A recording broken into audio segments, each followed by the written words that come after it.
Crossovers are red hot. They come in all shapes and sizes. Americans can't get enough of them. Today we're going to put a spotlight on subcompact crossovers. Those are the small ones, but they offer big personality, plenty of style, and of course, utility and fuel efficiency. Come along with us today as we test these 4 on the beautiful roads of northern Michigan to select our favorite. Let's go!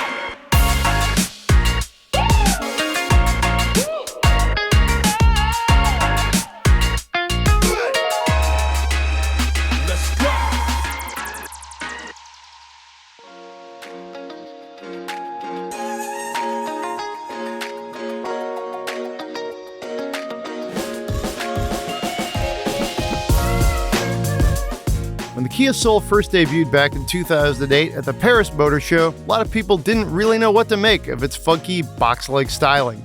It didn't really fit into any well-defined automotive segment, but that's exactly why it was successful and why it's still around today. In fact, Kia has sold more than 100,000 Souls each year from 2011 through 2018, and it's on track to do it again this year. A turbocharged engine hit the market in 2017, and that 201 horsepower unit is what powers our brand new test vehicle, which despite being all new for 2019, it's just as funky as it's ever been. So the Soul was, my biggest surprise, and I found it engaging and pretty fun to drive, and I really like that attitude that it still has. I think it kind of builds on what Scion was trying to capture before it went away, and some of those quirky vehicles from the early part of this decade, the Nissan Cube. It's grown up. The front end, I think, is just cool looking, with those kind of thin headlights and that grille. It's a good looking car. Now it has some shortcomings, but overall, I really liked it. I think it came out as one of the stronger vehicles. I'll be interested to hear how the voting broke down, though. You guys seem to like it more than I did. I had some issues with it. I was not a fan of the way it handled. The steering was really light and sort of twitchy. It leaned a lot in the corners and it sort of just felt less stable. But, it's got that peppy powertrain, pretty big rear storage space, and it's got that funky styling. Mixed bag for me. I love the styling. It's super funky. It's got great design details, like the headlights, like you mentioned, and how it kind of looks like it goes the full width of the car. I like the wraparound taillight finish. The interior is great. It's really, really spacious for the front passengers, but especially for the rear passengers. The engine is a lot of fun. The 10-inch infotainment screen is really nice too. The lack of all-wheel drive doesn't bother me all that much. I like its handling better than the Jeep. I feel like it handles pretty good, but I don't feel like it handles good enough for the busy ride. It's pretty stiffly sprung, especially if you're sitting in the back seat, which I did a little bit yesterday. Again, mixed bag. I really liked it. I love the powertrain. I think it's fun to drive, but it's not perfect.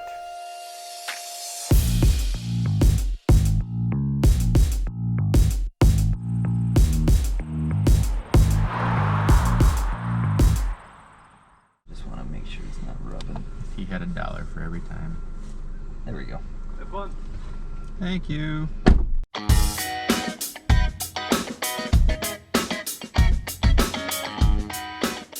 Launched in 2014, the Jeep Renegade offers Jeep's familiar characteristics like off-road capability and the iconic grille in a subcompact package. The Renegade is truly an international product. It's made in Italy, and its 1.3-liter turbo 4-cylinder engine comes from Poland. It's all wrapped in all-American styling.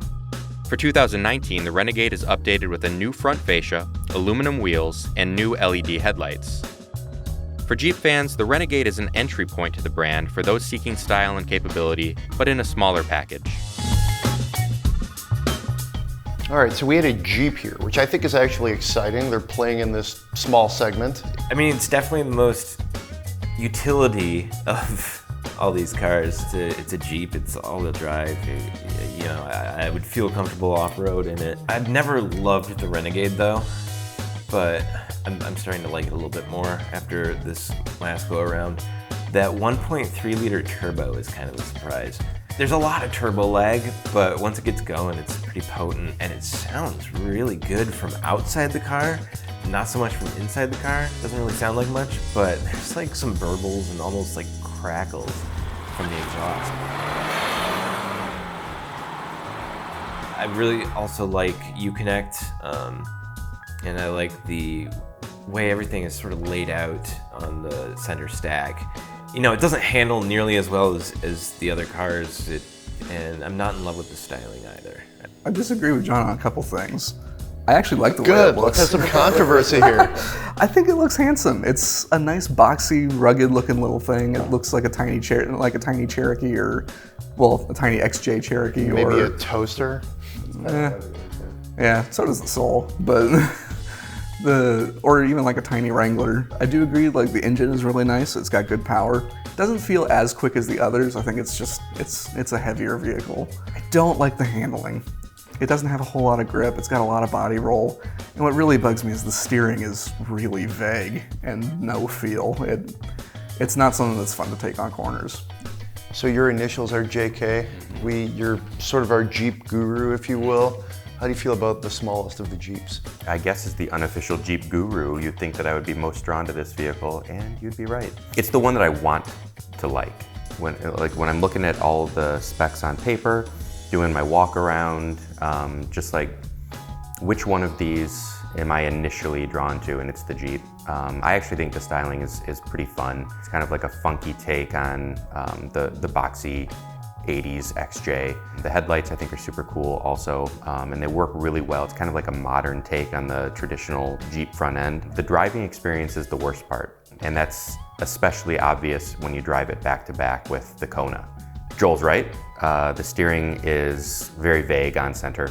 There's quite a bit of movement that you can do, and the car kind of just wiggles back and forth a little bit. It's not super responsive. But I also think we probably tend to focus on those driving dynamics a little bit more than the owner is going to. Very few people are buying a Kona or a Renegade for their twisty road prowess. And the practicality of the Jeep is a big benefit. It's the airiest, it feels very roomy on the inside. We put five people in it and went to dinner, and none of us felt particularly cramped. All in all, I actually really liked it. I wouldn't begrudge anybody for choosing it.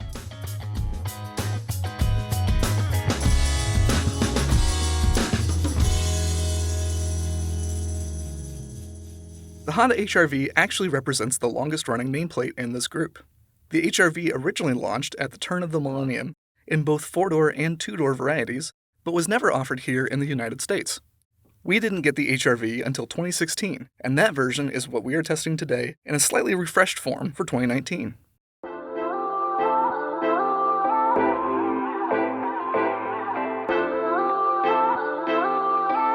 So the HR-V, I think, does a lot of, I'd say, little things well. It has attention to detail, but it's got some shortcomings. We actually had a long-term HR-V a couple years back.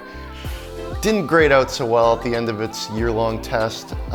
Joel, you're kind of an expert on Hondas. What do you think? I really appreciate the interior flexibility. It's very spacious in there, lots of cargo space. The interior is really nice, it's well finished, it's got nice materials, it's a nice looking place to be. What really hurts it is the powertrain. It doesn't have a lot of power. It's got a CVT that makes it really buzzy. The main thing though that really, really drove me crazy with it though was the infotainment. It's awful. Yeah, it's really bad. I can't believe Honda still puts this in any of its cars because it has a better infotainment system. Like the infotainment system in the Honda Accord works great. That's a huge shortcoming, I think, and it actually kind of bleeds over into the temperature controls, because you've got the infotainment right there, and then right below it, you've got this what'd you guys? I'm not touch screens or something. They're like touch pads. Yeah, they're touch-sensitive buttons. They don't work really well. Yeah, it's frustrating, and it's one of those things that you have to kind of look at it to make sure that you're actually hitting the right spot. So it just affects kind of a bad user experience, right down the middle.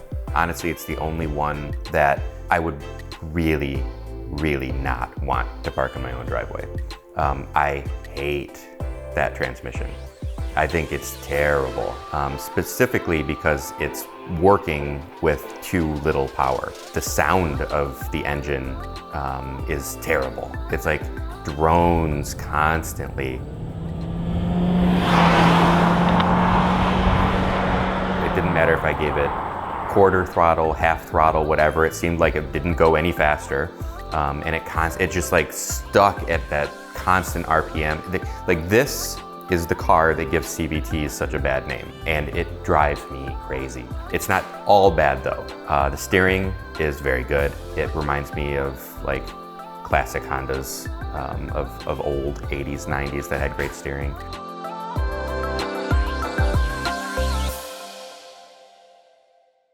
Hyundai first pulled the wraps off the Kona in June of 2017 as a competitor in the rapidly growing subcompact crossover segment. We got our first crack at it in Kona, Hawaii, of all places, in March of the following year. It was soon followed by an all-electric version. The Kona quickly garnered favor among the general public as well as the automotive press, so much so that it earned the honor of North American Sport Utility Vehicle of the Year at the 2019 Detroit Auto Show. I really do like the way this thing handles. It turns in quick. It feels really planted. Like, I think this feels the most like a good little car than the rest of the group.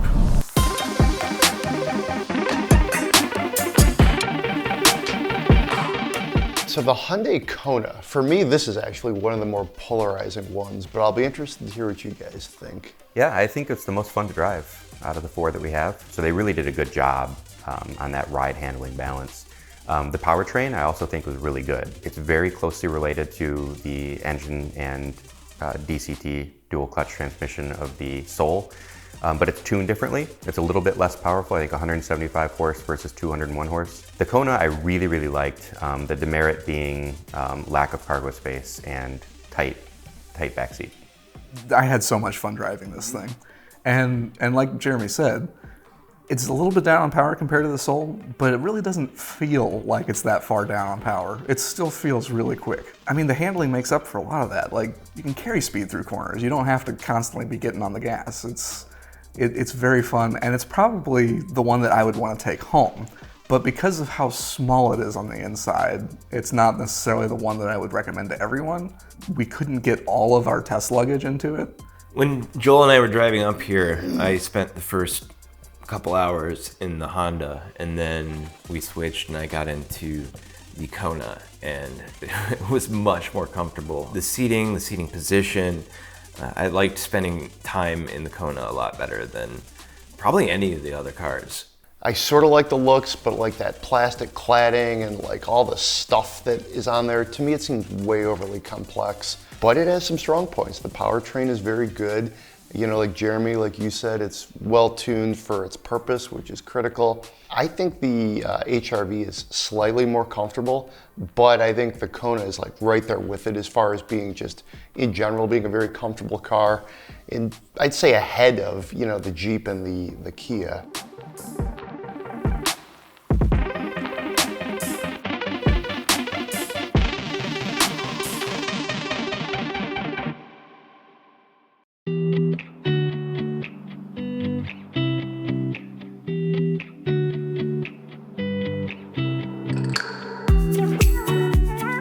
So the results: in fourth place, Honda HR-V.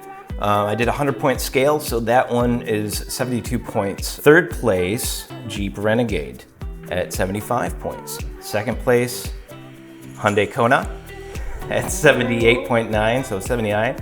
And then the Soul won at 82.5. Wow. Yeah. Yeah, Joel and I think, are pretty happy. I feel like that was just that the strong points of the Soul really carried the day. For me, it's kind of a bummer because it is the least crossover-y of the bunch, and it doesn't have all-wheel drive. It does everything so well that it just made up for that. And I think it evoked a lot of strong feelings, which, you know, when you're, you know, putting your points out, distributing them, it picked up a lot of points in areas that, you know, we care about, and that's what helped. Yeah, I think if the Kona had a bigger back seat, more cargo space, and the Kia's larger infotainment system, it would have been the pick. I'm not surprised that a group of 4 automotive journalists and driving enthusiasts would pick the Kia. It's the most powerful of the group, and it's the weirdest, like funkiest. I'll say this though, for driving enjoyment, we as a group liked the Kona the best. I'm not surprised by that at all. It's easily the most fun to drive. The thing is though, it's not just the power and the styling on the Soul. Like, what really gets me is it's really, really practical. It's got a lot of cargo room. It's got genuinely livable, usable back seats for full-size adults. Like, it's a practical car. That's a big thing for me. Especially like if you're getting a hatchback, like you're getting it for practicality. Right, but what you just said is if you're getting a hatchback. Yeah, well, you didn't say if you're getting a subcompact Well, crossover. every crossover is a hatchback if you really want to get down to it. They all have a hatch. Yeah, sure. I guess the question is, like, the Kia is a crossover. You know, it's a crossover between a utility vehicle and a hatchback. So it fits the mold. It is, you know, it is. And there's a lot of vehicles in that segment that don't offer all-wheel drive. The Soul won. This is a fun test. We'll do it again soon.